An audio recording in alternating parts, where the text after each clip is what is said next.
Before we dive into this story, drop a comment below and tell us where you're watching from. Enjoy the journey ahead. My name is Robert Mitchell. I'm 68 years old, and I'm trapped inside my own body like a prisoner in a cage made of flesh and bone. 3 months ago, I was running Mitchell Industries, the construction empire I built from nothing. Today, I can't even blink when I want to. The doctors call it progressive supranuclear palsy, a rare neurological disease that's stolen everything from me except my mind. My body is completely paralyzed, but my brain works perfectly. I can hear every whispered conversation, see every cruel glance, feel every moment of abandonment. The cruelest joke of all, everyone thinks I'm brain dead. Everyone except me knows the truth, that Robert Mitchell is still very much alive inside this motionless shell.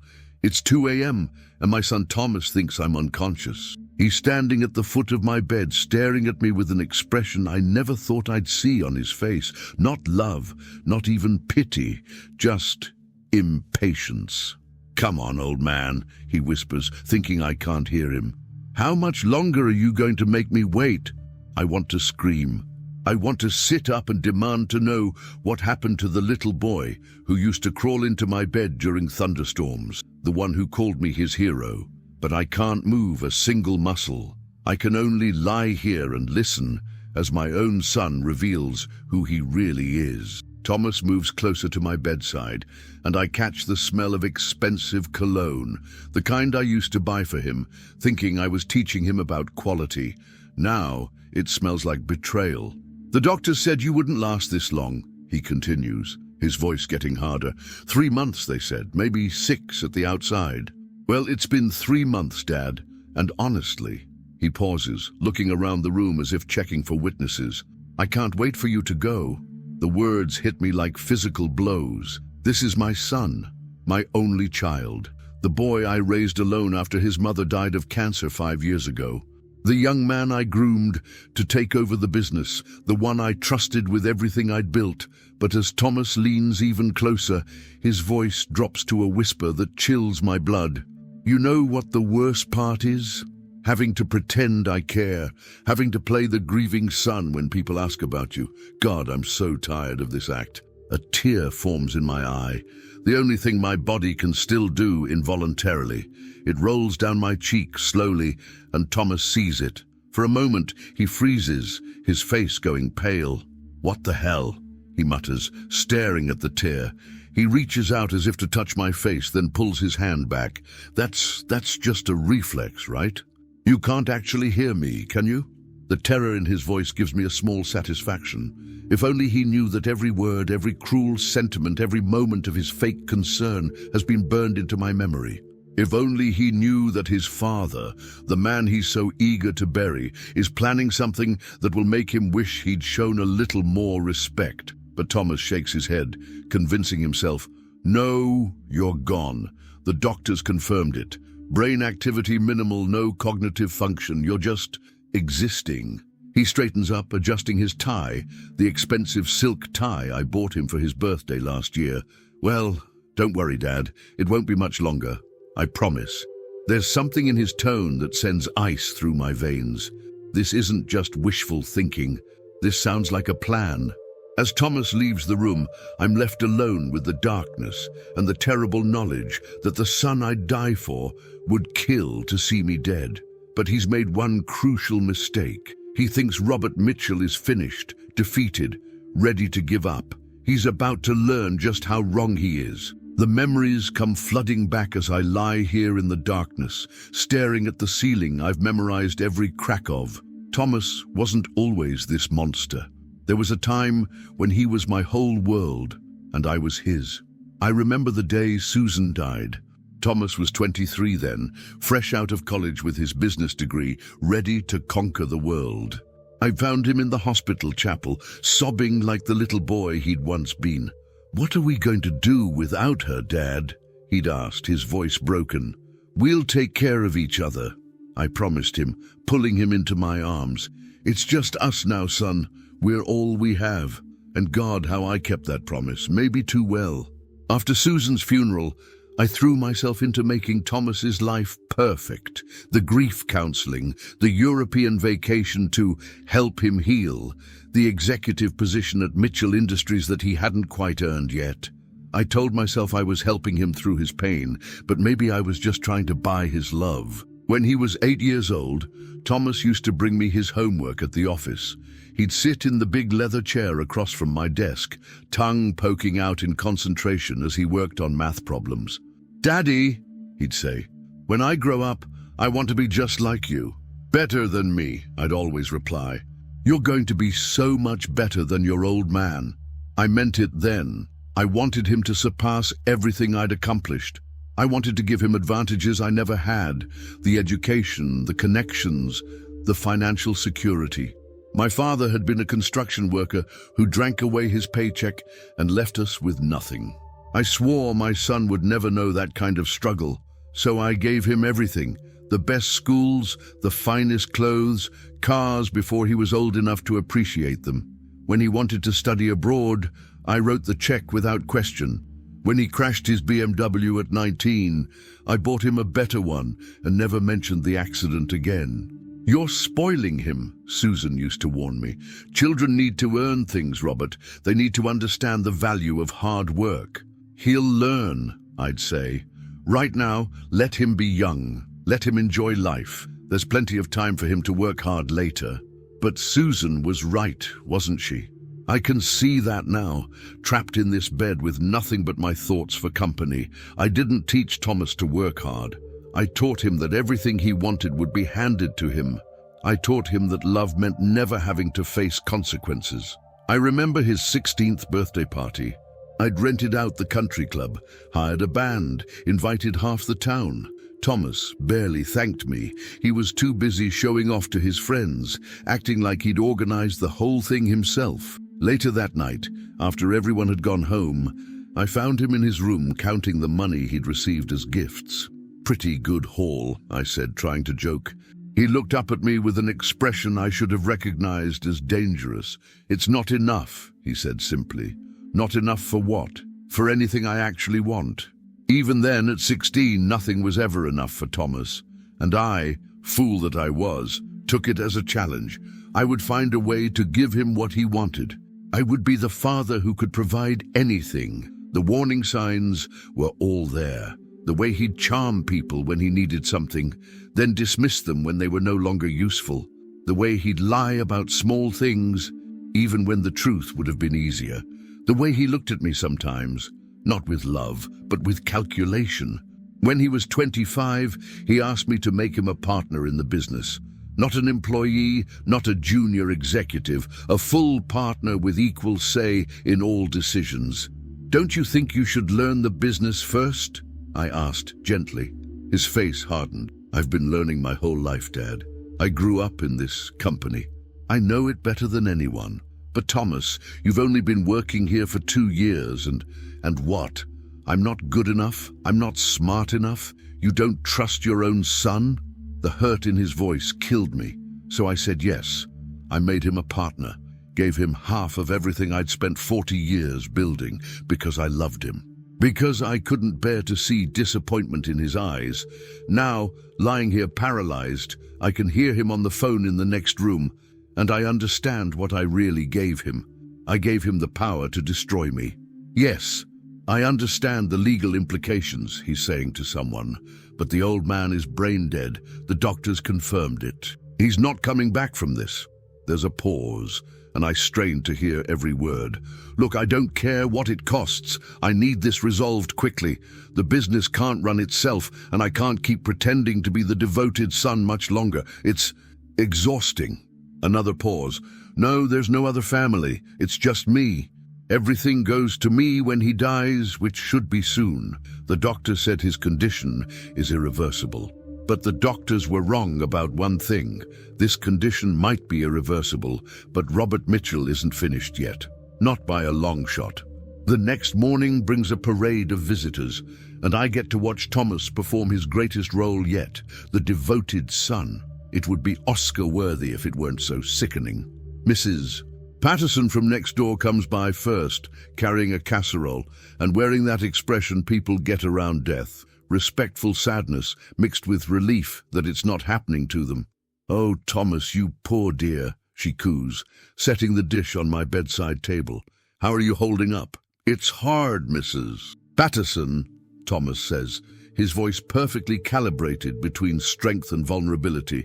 "Some days I think he's trying to communicate with me, you know? Like yesterday, I could swear I saw him tear up when I was talking to him about Mom. I want to scream. That tear wasn't about his mother. It was because he'd just told me he couldn't wait for me to die. But Mrs. Patterson eats it up. Oh, that's beautiful. Even in his condition, he knows his boy is here with him. You're such a good son, Thomas." If she only knew that her good son spent the morning researching legal ways to have life support discontinued. After she leaves, Thomas's phone starts ringing constantly. Business associates, family friends, people offering condolences and asking about funeral arrangements. Each conversation is a masterclass in manipulation. "Thank you so much for calling, Mr. Davidson. Yes, it's been incredibly difficult. No, the doctors don't expect any change. His brain activity is minimal. I appreciate that. Yes, Dad always spoke highly of you too. Actually, since you mentioned it, I have been thinking about the future of the company. Dad would want the business to continue strong." I listen in horror as Thomas begins planting seeds with our business partners. Casual mentions of his new vision for Mitchell Industries. Subtle hints that some of our older contracts might need fresh perspective. He's not just waiting for me to die. He's already building his empire on my grave, but the worst is yet to come. Around noon, I hear the front door open and unfamiliar footsteps. A woman's voice, young and bright, carries down the hallway. "Tommy? Where are you, baby?" "In here, Melissa," Thomas calls out. So this is the famous Melissa I've been hearing about in his phone conversations. She enters my room like she owns the place, all blonde hair and expensive perfume. She glances at me with the kind of casual indifference you'd show a piece of furniture. "God, he looks awful," she says, not bothering to lower her voice. "How much longer do you think this will go on?" "Not much longer," Thomas replies, moving to put his arm around her waist. "The doctors say his systems are shutting down. Could be days, could be weeks." "Weeks?" She sounds genuinely dismayed. "Tommy, we've been planning our European trip for months. I already booked the villa in Tuscany." "I know, sweetheart. But I can't just leave him like this. What would people say?" She walks over to my bed and stares down at me with cold calculation. "He can't hear us, right? The doctor said he's basically a vegetable?" "Completely gone," Thomas confirms. "Brain activity is almost zero." Melissa nods, then does something that makes my blood run cold. She leans down close to my face, so close I can smell her cloying perfume, and whispers, "Come on, old man. Do us all a favor and just die already." She straightens up and turns back to Thomas with a bright smile. "You know what? Maybe this is a blessing in disguise. Think about it. Once he's gone, you'll inherit everything. The house, the business, all those investments he never let you touch. We could buy our own villa in Tuscany instead of renting one." Thomas grins and pulls her closer. "That's why I love you. Always thinking ahead. Plus," she continues, warming to her subject, "you won't have to pretend to be the grieving widower forever. 6 months of mourning, maybe a year to be safe, and then we can really start living." Grieving widower, I think.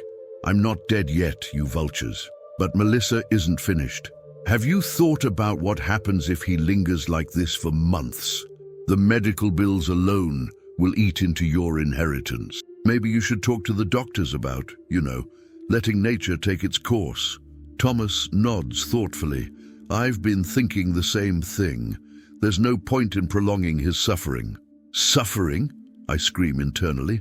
"The only suffering here is having to listen to you plan my death like you're deciding what to have for dinner." They spend the next hour in my room, discussing my funeral arrangements like I'm already dead. Melissa wants a small, tasteful service. Nothing too expensive, but elegant. Thomas prefers something bigger. Dad had a lot of business connections. It would look good for the company. D. They debate flower arrangements, catering options, and whether to have the service at the church or the funeral home. Not once do they mention grief or loss, or even basic human decency. It's all about appearances and inheritance. As they finally leave to go have lunch, I hear Melissa say, "You know what the best part will be. Never having to pretend to like him again." God, he was such a controlling old man, always acting like he knew what was best for everyone. Thomas laughs. "Tell me about it. Do you know he used to lecture me about responsibility and hard work? Him who handed me everything on a silver platter. The hypocrisy was unbelievable." Their voices fade as they move toward the front door, leaving me alone with the devastating knowledge that everything I believed about my son was a lie. The boy I raised, the young man I groomed to take over my life's work, sees me as nothing more than an obstacle to his happiness. But Thomas has made a crucial error. He thinks his father is helpless, voiceless, defeated. He's about to learn that Robert Mitchell didn't build an empire by giving up when things got difficult. 3 days later, I witness something that makes my blood freeze in my veins. Thomas is in the hallway talking on his phone, and his voice carries that particular tone he uses when he thinks he's being clever. "Dr. Hendricks?" "Yes, it's Thomas Mitchell.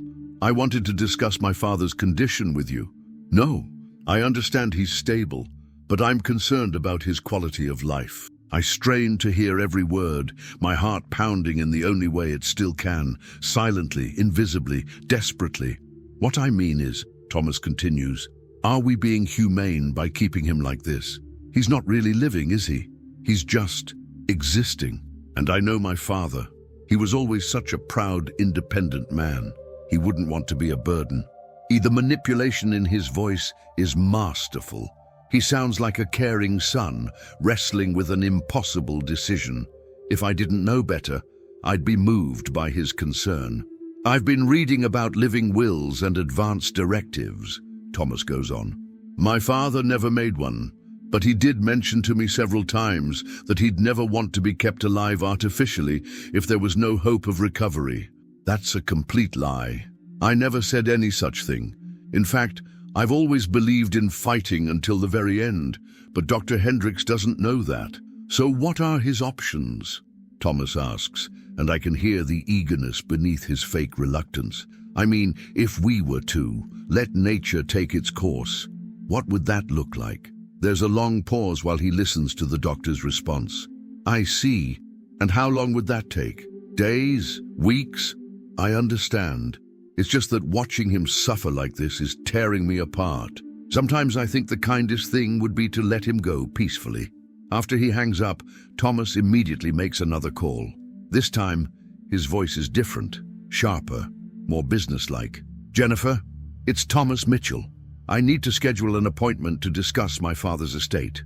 Yes, I know we went over the will last year, but circumstances have changed. What I mean is, the doctors think it might be time to consider end-of-life options. He's calling our family lawyer, the woman who's known me for 15 years, who helped me set up Thomas's trust fund, who drafted the very will that leaves everything to him. I want to make sure all the paperwork is in order before we make any decisions about Dad's care. You understand? I don't want there to be any complications or delays afterward. Tomorrow at 2? Perfect. And Jennifer, let's keep this between us for now.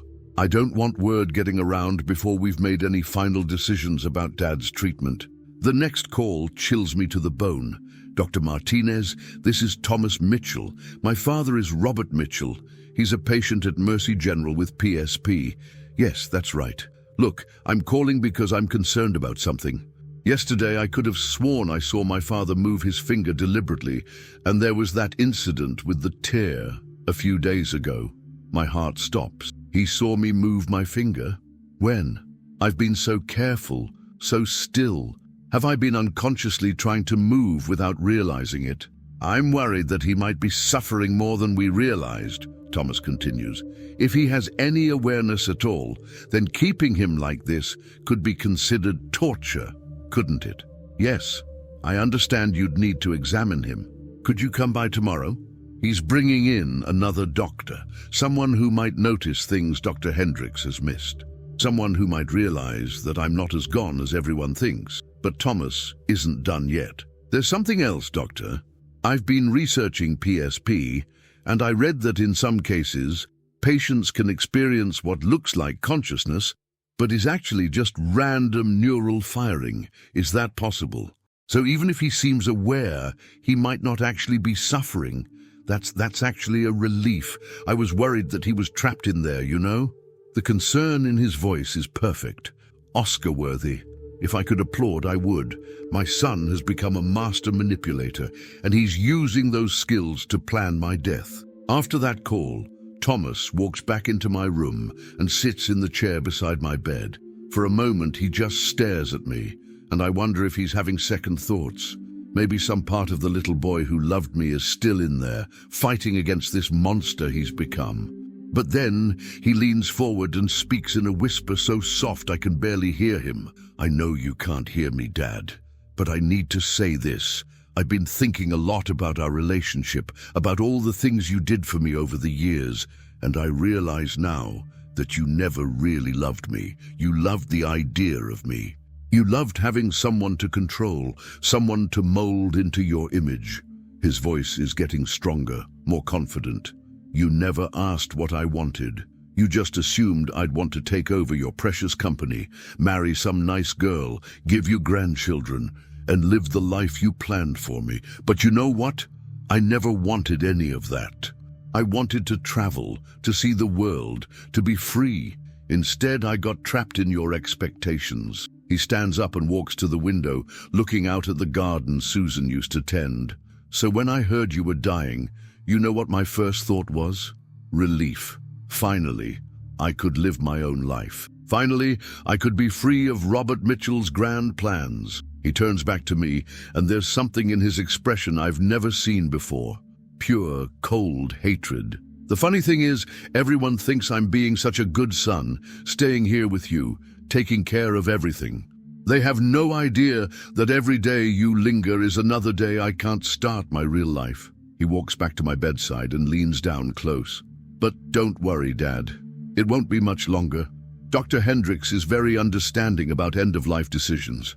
And once you're gone, I'm going to sell your company, take the money, and disappear. Maybe buy that villa in Tuscany Melissa keeps talking about.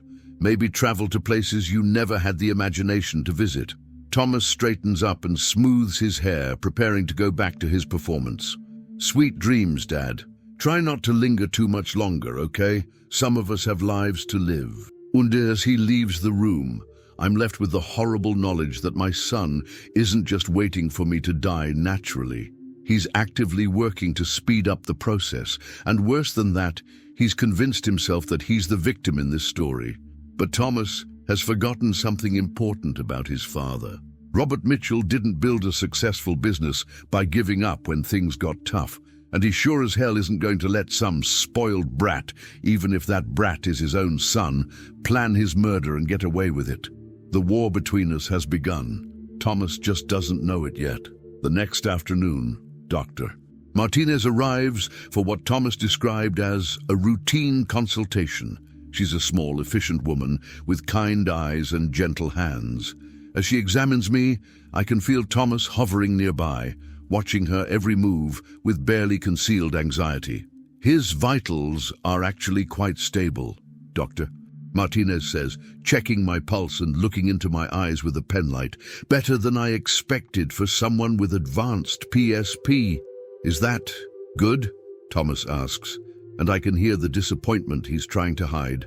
Well, it means he's not in immediate distress. His body is handling the condition better than many patients at this stage. She makes notes on her clipboard. Tell me about these movements you mentioned. The finger, the tear. Thomas shifts uncomfortably. It was probably nothing, just wishful thinking on my part, you know. Sometimes you see what you want to see. But Dr. Martinez isn't so easily dismissed. She takes my hand in hers and speaks directly to me, as if I can hear her, which of course I can. Mr. Mitchell, if you can hear me, I want you to try to squeeze my hand. Just a little pressure. My heart races. This is it. This is my chance to communicate, to let someone know I'm still here. I focus every ounce of energy I have on my right hand, trying to remember what it feels like to move my fingers. Nothing. Try blinking for me, Mr. Mitchell. If you can hear my voice, blink twice.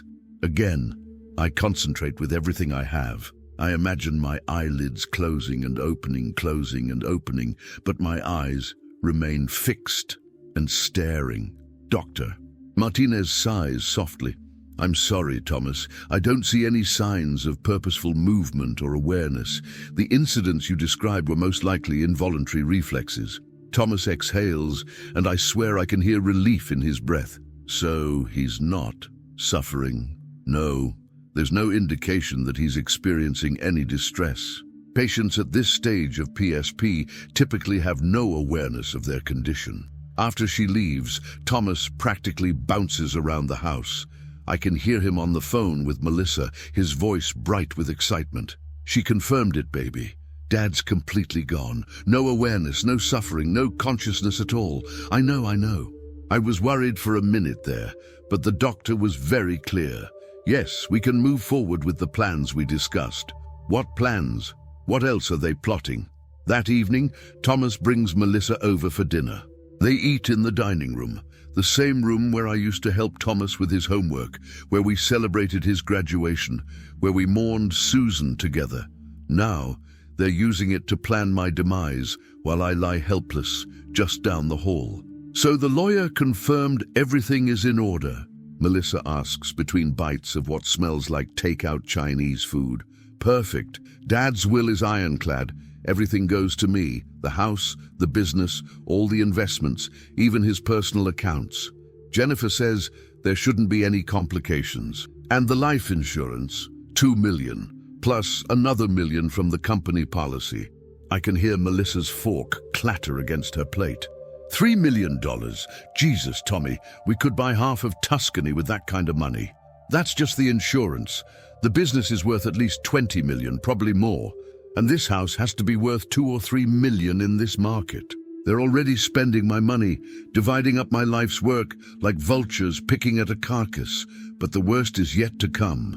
When do you think we should, talk to the doctors about stopping his care? Melissa asks. Soon. I don't want to seem too eager, but I also don't want to drag this out unnecessarily. Maybe next week? I'll tell Dr. Hendricks that watching Dad suffer is becoming too painful, that I think it's time to let him go peacefully. What does that actually mean? What happens when they stop? Thomas's voice drops, and I have to strain to hear him. They disconnect the feeding tube and stop the IV fluids. Then they give him morphine to keep him comfortable while nature takes its course. How long does that take? Dr. Hendricks said usually 5 to 10 days, maybe less, depending on the patient's condition. They're discussing my death like they're planning a vacation. 5 to 10 days of slow starvation and dehydration while they wait for me to die. The morphine will keep me unconscious, so I won't even be aware of what's happening to me, except I will be aware. I'll be trapped in this body, feeling every moment of it, while my son and his girlfriend count down the days until they inherit my fortune. We should probably act grieved for a while afterward, Melissa says thoughtfully. How long do you think? 6 months? Maybe a year to be safe. We don't want people thinking I'm being disrespectful to Dad's memory. And then we're free. No more pretending, no more playing the devoted son. We can go anywhere, do anything. Exactly. I've been thinking about that yacht we saw in the Mediterranean last summer.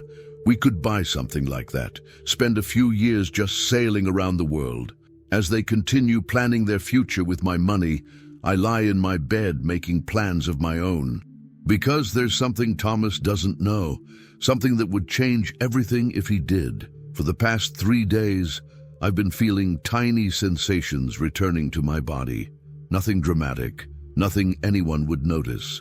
Just the faintest awareness in my fingertips, the slightest sense that maybe, just maybe, the doctors were wrong about my condition being irreversible. I'm not ready to test it yet. I need to be sure, and I need to be careful. If Thomas realizes I'm recovering, he might decide to accelerate his timeline. He might do something desperate. But if I'm right, If I am slowly getting better, then my son is in for the shock of his life. He thinks he's planning the perfect murder, inheriting everything while playing the grieving son. He has no idea that Robert Mitchell is planning the perfect comeback. And when it happens, Thomas is going to learn that some mistakes can't be undone, and some betrayals can never be forgiven. The game isn't over. It's just beginning. Memory is a cruel companion when you're trapped in your own body. As I lie here, unable to move or speak, my mind drifts back to the moment I should have seen the monster my son was becoming. He was 16, and I was so proud of the young man he was turning out to be. It was Christmas morning, 1995. Susan was still alive then, still the heart of our family. She'd been fighting her first bout with cancer, but the treatments were working, and we were hopeful. Thomas had asked for a car, not just any car, but a brand new BMW convertible he'd seen at the dealership. "Dad, all my friends have cars," he'd argued weeks before. "I'm the only junior who still gets dropped off by his parents. It's embarrassing." Susan had pulled me aside that night. "Robert, he's too young for such an expensive car, and he hasn't earned it. His grades are mediocre. He doesn't have a job. He doesn't even do chores around the house." "Come on, honey," I'd said, wrapping my arms around her. "We can afford it, and he's a good kid. He deserves something special." "That's exactly the problem," Susan had replied, her voice tired from the chemotherapy. "He's never had to deserve anything. Everything has just been handed to him." But I didn't listen. I never listened when it came to Thomas. On Christmas morning, I led him outside with a blindfold on, Susan trailing behind us with a worried expression I should have paid more attention to. When Thomas saw that gleaming red BMW in our driveway, his reaction wasn't what I expected. No tears of joy, no grateful hug, no "thank you, Dad, this is the best present ever." Instead, he walked around the car slowly, examining it like he was inspecting a purchase. Finally, he looked at me and said, "It's not the model I wanted." I felt like I'd been slapped. "What do you mean?" "I wanted the 325i. This is just the base model. And I asked for black, not red." Susan stepped forward, her face flushed with anger. "Thomas, your father spent $30,000 on this car. The least you can do is say thank you." Thomas shrugged. I didn't ask him to get the wrong one. That was the moment. That was when I should have taken the keys back, marched him inside, and taught him about gratitude and respect. Instead, I heard myself saying, "We can exchange it. If you're not happy with it, we'll go to the dealership tomorrow and get the one you wanted." Susan stared at me in disbelief. "Robert, you cannot be serious."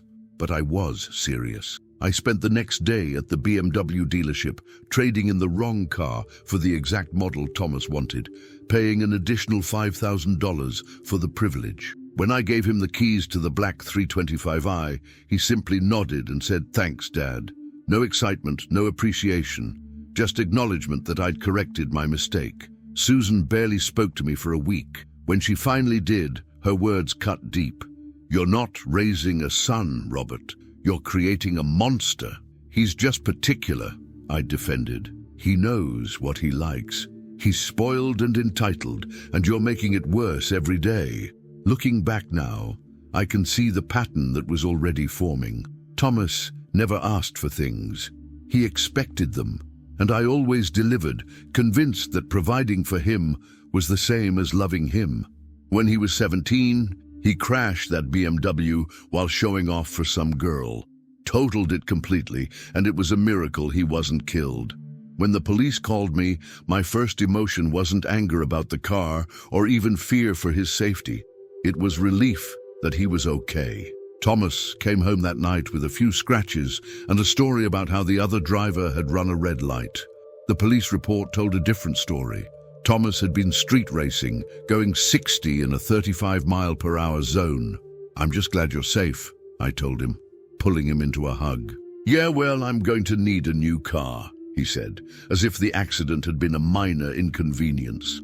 "Thomas, you could have been killed. Maybe this is a sign that you're not ready for—" "Dad, I need a car. How am I supposed to get to school?" To my job interviews for summer internships, you can't expect me to take the bus like some poor kid. Once again, I caved. 2 days later, Thomas had a new car. This time, a more expensive model because I need something safer, Dad. Something with better crash ratings. Susan was furious. We had our worst fight ever that night. He destroyed a $35,000 car through reckless driving. And your response is to buy him a $40,000 replacement, she screamed. He's learning, Susan. He made a mistake. He's not learning anything except that his actions don't have consequences. Every time he screws up, you swoop in and fix everything. What happens when he's an adult and you're not there to clean up his messes? I won't always be there, I said. But while I am, I'm going to take care of my son. Susan looked at me with an expression I'd never seen before. Not anger, but something close to pity. You think you're protecting him, but you're destroying him. And you're destroying yourself in the process. She was right, of course, but I was too blind to see it then. I thought I was being a good father, giving my son everything I'd never had. I thought I was showing him love. What I was actually showing him was that other people existed to serve his needs, that consequences were for other people, that love meant never having to face the results of your actions. Now, lying here paralyzed while he plans my death, I can see the straight line from that spoiled 16-year-old who rejected his Christmas present to the calculating monster who whispers about wanting me to die. I created this. Every excuse I made for him, every problem I solved, every consequence I shielded him from. I built the man who now sees me as nothing more than an obstacle to his inheritance. Susan tried to warn me, but I thought I knew better. I thought love meant giving him everything he wanted. I never taught him to love me back. And now, as I feel the faintest tingling in my left hand, a sensation that might be the beginning of my recovery, I realize that maybe it's not too late to teach Thomas one final lesson. The most important lesson of all. Actions have consequences, even for spoiled sons who think they're untouchable. Tonight, I overhear a conversation that makes my blood run colder than I thought possible. Thomas is in the living room with someone I don't recognize, a man with a gravelly voice who speaks in careful, measured tones. "You understand what you're asking me to do?" the stranger says. "I understand perfectly," Thomas replies. "My father is suffering. The doctors say there's no hope of recovery, and keeping him alive like this is cruel. I just want to help nature along. My heart pounds so hard, I'm amazed the monitor next to my bed doesn't start beeping. They're not talking about removing life support anymore. They're talking about murder. It needs to look natural," the stranger continues, "something that would be consistent with his condition. A stroke, maybe, or heart failure. How would you?" Thomas starts, then stops. "Actually, I don't want to know the details. I just need to know it won't be painful, and it won't be obvious. It'll look like he passed peacefully in his sleep, very gentle. The autopsy won't show anything suspicious, just an old man with a terminal illness whose body finally gave out." There's a long pause, and I can hear papers rustling. "The payment we discussed?" the stranger asks. "Half now, half when it's done. Cash, as we agreed. I'm listening to my son hire someone to kill me. My own flesh and blood is paying a stranger to murder his father because waiting for me to die naturally is taking too long." "When?" Thomas asks. "Give me a few days to prepare. I need to research his medications, his condition, make sure I have everything I need. Friday night would be good. Less staff around, fewer people asking questions. Friday, that's 3 days from now. In 3 days, if I don't do something, I'll be dead. One more thing," the stranger says. "You need to have an alibi, somewhere public with witnesses. A restaurant maybe, or a bar, somewhere people will remember seeing you." "I can do that. Melissa and I were planning to go to that new steakhouse downtown. We'll make sure the staff remembers us." After the stranger leaves, Thomas calls Melissa immediately. "It's done," he says, his voice shaking slightly. "Friday night. No, I don't want to talk about it over the phone. Just make sure we have that dinner reservation." "Yes, the one at 8 o'clock. We need to be seen there, Melissa. It's important." He hangs up and I hear him pacing around the living room. For a moment, I wonder if he's having second thoughts. Maybe some part of him still remembers that I'm his father, the man who raised him, who loved him despite everything. But then he makes another call. "Jennifer, it's Thomas. I wanted to let you know that Dad's condition has taken a turn for the worse. The doctors think it might be soon." "Yes, I know it's hard. I just wanted to make sure all the paperwork is ready when the time comes. I don't want to have to deal with legal complications while I'm grieving." He's already setting up his alibi, making sure everyone knows he's a devoted son who's been expecting this tragedy. When I'm found dead Friday night, Thomas will be the heartbroken heir who was just trying to enjoy one last dinner before losing his beloved father. After he hangs up, Thomas comes into my room. Thomas? He stands at the foot of my bed for a long time, just staring at me. In the dim light, I can see something in his expression that might be regret, or maybe it's just impatience. "I'm sorry it has to be this way, Dad," he whispers. "But you're not really living anymore, are you? You're just existing. This is better for everyone." He moves closer to my bedside, and for a moment I think he might change his mind.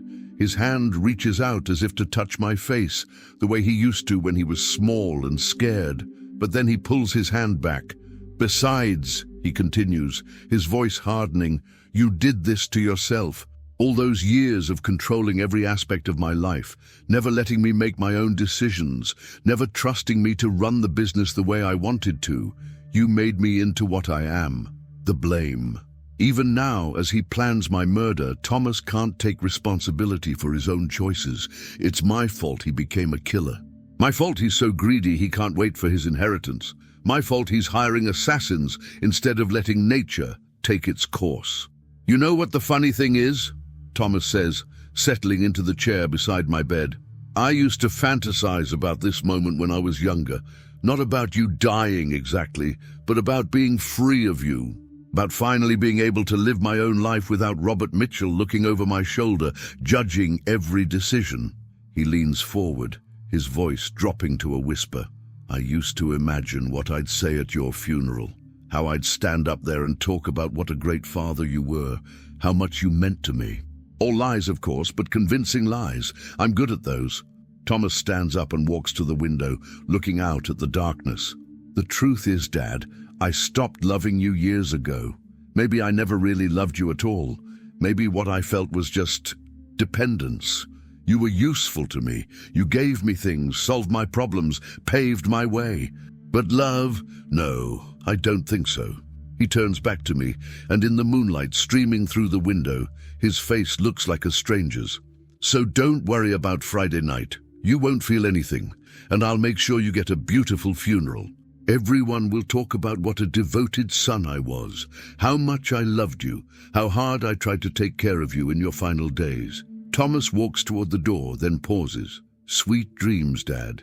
Just 3 more nights, and then you can rest in peace." As his footsteps fade down the hallway, I lie in the darkness feeling more alone than I ever have in my life. My son, the child I raised, the young man I trusted with everything, is going to murder me in 3 days. But Thomas has made one crucial mistake. He assumes I'm helpless, that I'll just lie here passively while he ends my life. He doesn't know that the tingling in my hands has spread to my arms. He doesn't know that I can now move my toes just slightly whenever I concentrate hard enough. He doesn't know that Robert Mitchell is fighting his way back from the edge of death, and he's bringing 20 years of suppressed anger with him. Friday night is coming. But Thomas isn't the only one making plans. Thursday morning brings a breakthrough that changes everything. I'm lying in bed, focusing all my energy on my right hand, when suddenly, miracle of miracles, my index finger moves.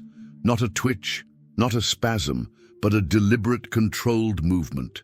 I can move my finger. The excitement is so overwhelming, I almost lose control and move too much. But I force myself to stay still, to appear as lifeless as I have for months.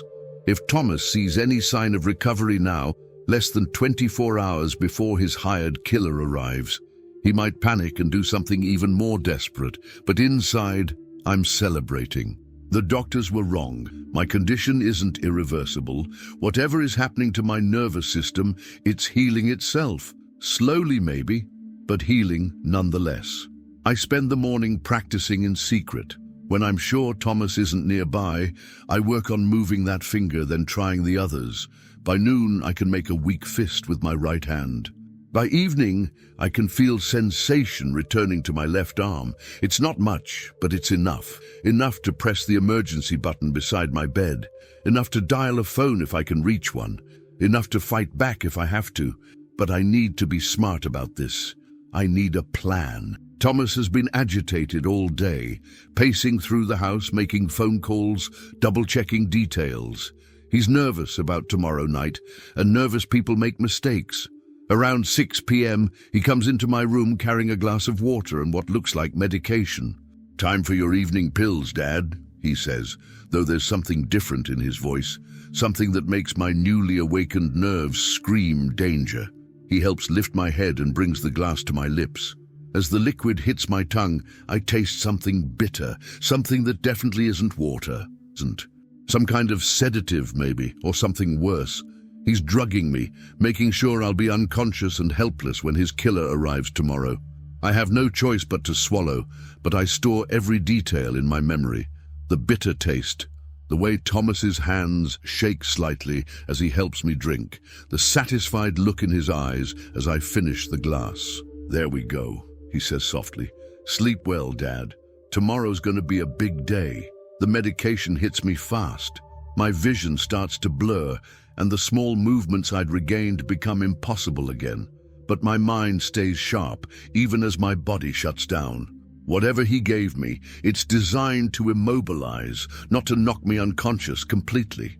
As I slip into a drugged stupor, I hear Thomas on the phone in the next room. "Everything's ready for tomorrow."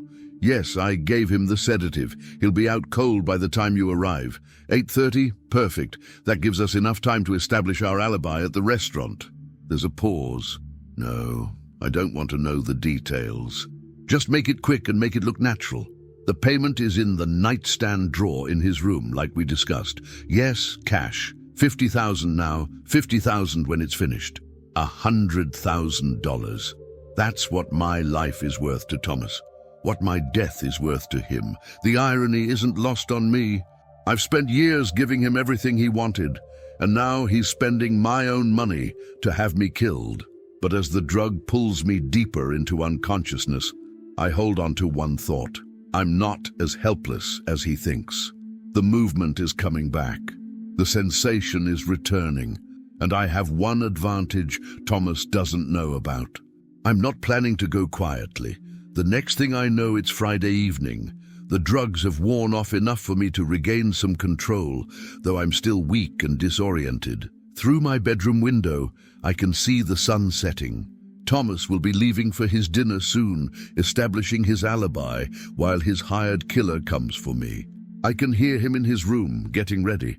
The shower running, the closet door opening and closing, the careful routine of a man preparing for the most important performance of his life. "Melissa, honey, are you almost ready?" he calls out. "Our reservation is at 8, and I want to make sure we're seen arriving on time." "Just finishing my makeup," comes the reply. "God, I'm nervous. Are you sure this is going to work?" "It's foolproof. We'll be in a crowded restaurant with dozens of witnesses. When the police investigate, they'll see that we were nowhere near the house when it happened." "What about security cameras, DNA evidence?" "The guy I hired is a professional. He knows how to avoid cameras, and he won't leave any traces. As far as anyone will know, Dad just passed away peacefully in his sleep. They're talking about my murder like it's a business transaction. Clinical, efficient, emotionless. How long do you think before someone finds him?" Melissa asks. "I'll discover him when we get home from dinner, around 10:30, maybe 11. I'll call 911, play the devastated son, let the paramedics confirm what we already know. And then we're rich, baby. $25 million rich." I hear their footsteps coming down the hallway. They pause outside my door, and I force myself to lie perfectly still, breathing slowly and evenly. "Look at him," Melissa whispers. so peaceful. It's almost a shame. No, Thomas says firmly, this is mercy. He's not really living anyway. The front door closes, and I hear Thomas's car pulling out of the driveway. They're gone, off to establish their perfect alibi, while a killer makes his way to my house. But I'm not the helpless victim Thomas thinks I am. The feeling has returned to both my arms now, and I can move my head slightly. It's not much, but it might be enough. I focus all my energy on my right hand, forcing it to move toward the emergency button on my bedside table. My fingers are clumsy, uncoordinated, but after several tries I manage to press it. Nothing happens. I try again, pressing harder. Still nothing. Then I realize Thomas must have disconnected it. Of course he did. He's thought of everything. But he's forgotten one thing. The landline phone on my nightstand. If I can reach it, if I can dial 911. I strain toward the phone, my weak fingers grasping for the receiver. Almost there. Almost. That's when I hear the front door opening downstairs. He's here. The killer is in my house. Heavy footsteps on the stairs, getting closer. My hand closes around the phone receiver just as my bedroom door opens. The figure in my doorway isn't what I expected. Instead of some hulking assassin, it's a slight man in scrubs. A nurse or orderly, someone who would blend in perfectly in a hospital or care facility, someone who could walk into a house like this without raising suspicion. "Mr. Mitchell," he says softly, pulling on latex gloves. "I'm sorry it has to end this way." He approaches my bed carrying a small medical bag, and I can see syringes, vials, and other equipment inside. This isn't going to be quick or violent. It's going to look exactly like a natural death, an old man with a terminal illness whose body finally gave out. "Your son has paid me very well to make this peaceful," he continues, checking my pulse with professional efficiency. "You won't feel any pain, just a gradual slowing of your heart rate, and then sleep." He's preparing a syringe now, drawing liquid from a small vial, probably something that will cause cardiac arrest, untraceable in an autopsy, especially for someone with my medical history. But he doesn't know that I can hear every word, see every movement. He doesn't know that Robert Mitchell is very much alive inside this failing body. And he doesn't know that my hand is slowly, carefully reaching for the phone receiver I managed to grab before he entered. "This might sting a little," he says, finding a vein in my arm, but only for a moment. I feel the needle pierce my skin, and I know I have seconds before whatever he's injecting takes effect. With every ounce of strength I can muster, I grip the phone receiver and bring it crashing down on the nightstand. The sound is like a gunshot in the quiet room. The killer spins around, startled, and sees me holding the phone. For a split second, we stare at each other, him in shock, me with what I hope looks like murderous intent. "What the hell?" He starts, but I'm already moving. The adrenaline surge has given me strength I didn't know I still had. I swing the phone receiver at his head with all the force I can manage. It connects with his temple, and he staggers backward, blood streaming down his face. "You're supposed to be paralyzed," he gasps, reaching for his medical bag. "Surprise," I manage to croak, my voice rusty from months of silence. He lunges for me, but I'm ready. The months of helpless rage have been building up, and now they explode out of me. I grab the lamp from my nightstand and bring it down on his skull. The ceramic base shatters, and he collapses to the floor. For a moment, the room is silent except for my ragged breathing. The killer lies motionless beside my bed, blood pooling around his head. I don't know if he's unconscious or dead, and I don't care. I'm alive. I'm moving. And Thomas has no idea what's waiting for him when he comes home from his celebratory dinner. My hands are shaking as I pick up the phone and dial 911. 911, what's your emergency? "This is Robert Mitchell at 1247 Oak Street," I say, my voice getting stronger with each word. "Someone just tried to murder me." "Sir, are you injured? Do you need an ambulance?" "I need police. The man who tried to kill me is unconscious in my bedroom, and I need you to arrest my son, Thomas Mitchell, when he returns home. He hired this man to murder me." Sir, I'm going to need you to stay on the line and explain what happened. 20 minutes later, my house is full of police officers, paramedics and detectives. The killer, whose real name turns out to be Marcus Webb, a disgraced nurse with a history of suspicious patient deaths, is being loaded into an ambulance under police guard. Detective Sarah Chen sits beside my bed, taking my statement with wide eyes. She keeps shaking her head in disbelief. So you've been conscious this entire time? For 3 months? Every moment. I heard every conversation, every plan, every cruel word. My voice is getting stronger by the minute, as if speaking again has awakened something that was sleeping inside me. And your son believed you were brain dead? Oh, the doctor said I was. Thomas had no reason to doubt them. That's what made him careless. He thought I couldn't hear his confessions. Detective Chen makes more notes. We'll need all the details about these conversations you overheard. Names, dates, specific threats. I remember everything, I tell her. Every word Thomas said about wanting me dead. Every plan he made with his girlfriend. Every lie he told to the doctors and lawyers. As we're talking, I hear a car in the driveway. Thomas is home from his dinner, right on schedule.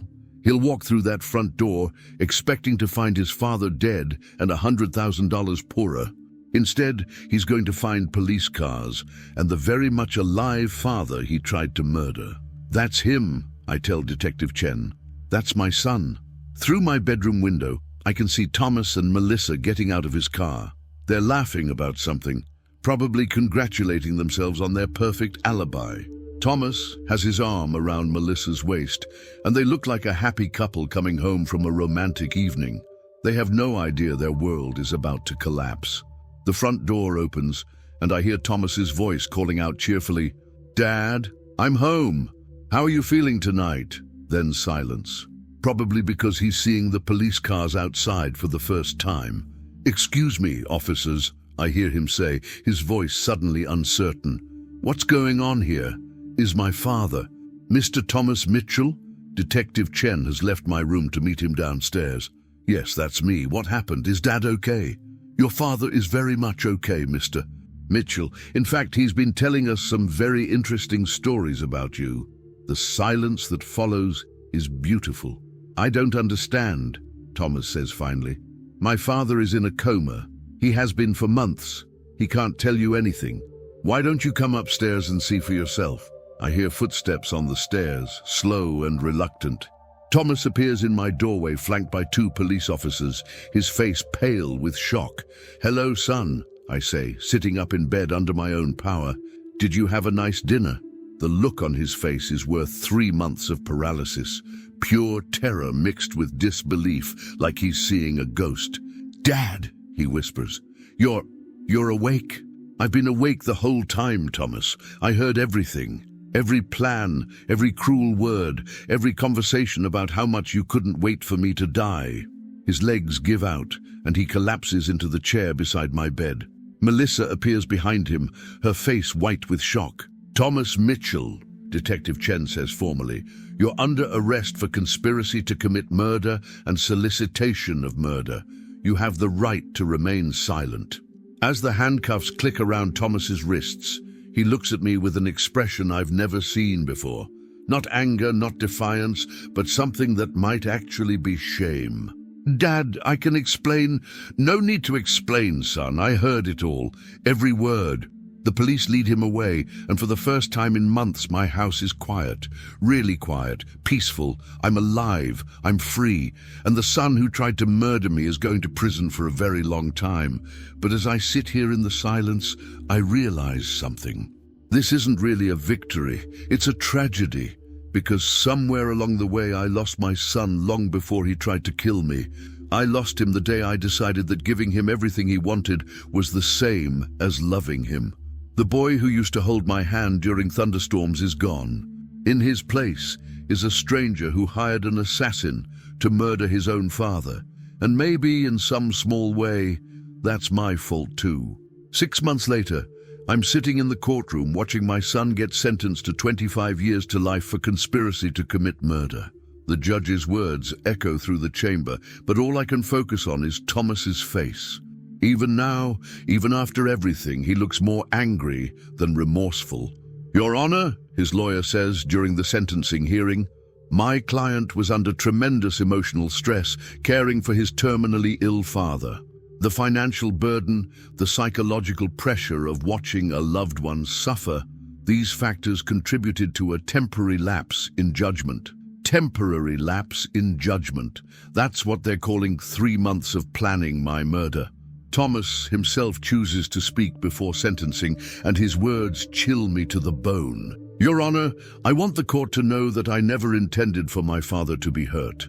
I genuinely believed he was suffering, that he had no quality of life. Everything I did was motivated by compassion, not greed. Lies. All lies. I heard him laughing with Melissa about spending my money, planning their trips to Europe, discussing how long they'd have to pretend to grieve before they could start enjoying their inheritance. But Thomas has always been good at lying. He's had years of practice. The judge sees through it, thankfully. Mr. Mitchell, the evidence clearly shows this was a calculated attempt to murder your father for financial gain. The recordings of your conversations, the testimony of the hired killer you employed, your complete lack of remorse, all of this paints a picture of a cold, premeditated crime. When they lead Thomas away in shackles, he looks back at me one last time. There's something in his eyes I can't quite read. Hatred, regret, or maybe just the realization that his perfect plan failed. I never see him again. The media has dubbed me the Miracle Man, the terminal patient who came back from the brink of death to stop his own murder. Reporters have been calling for months, wanting interviews, book deals, movie rights. Everyone wants to hear the story of Robert Mitchell's incredible recovery and dramatic revenge, but I don't feel like celebrating. My house feels empty now, not just because Thomas is gone, but because I finally understand what Susan tried to tell me all those years ago. I didn't raise a son, I created a monster. Every excuse I made for him, every consequence I shielded him from, every time I chose to give him what he wanted instead of what he needed, it all led to that night when he hired someone to kill me. Clara, my former assistant, has moved in to help with my recovery. She's been more family to me than my own blood ever was. We have dinner together every evening, and she tells me about her son's progress in college. The son I helped put through school, who calls me Uncle Robert and visits every weekend. You saved his life, Clara tells me, when I mention how proud I am of the young man he's become. He saved mine too, I reply. Both of you did. You showed me what real family looks like. Sometimes, late at night, I think about Thomas in his prison cell.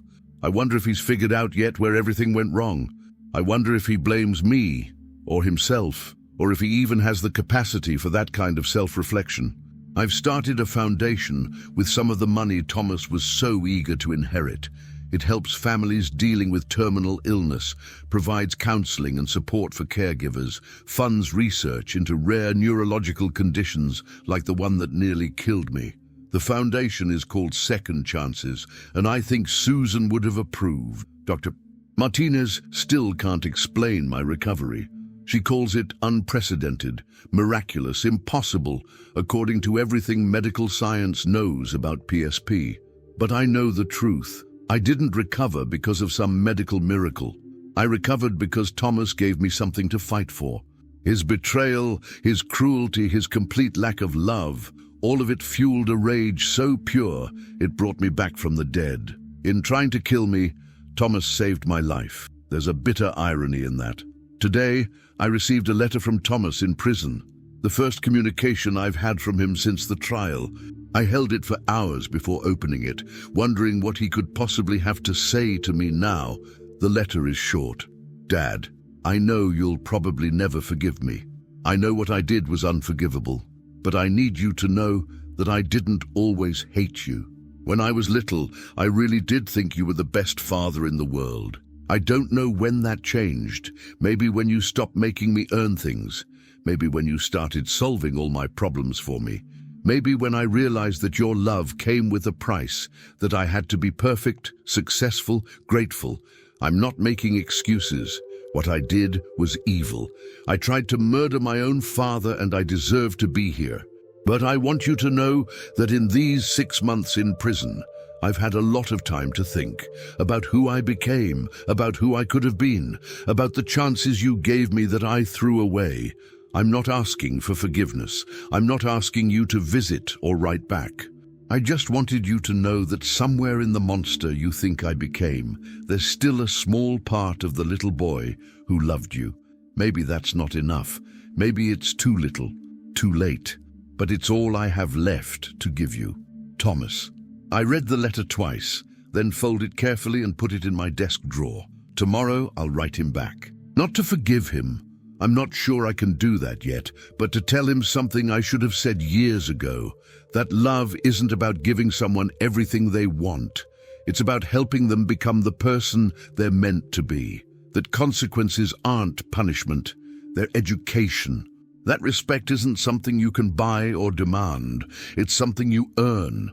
Maybe it's too late for Thomas to learn these lessons. Maybe 25 years in prison will teach him what I never could. Or maybe, just maybe, there's still time for second chances, even for monsters, even for the fathers who created them.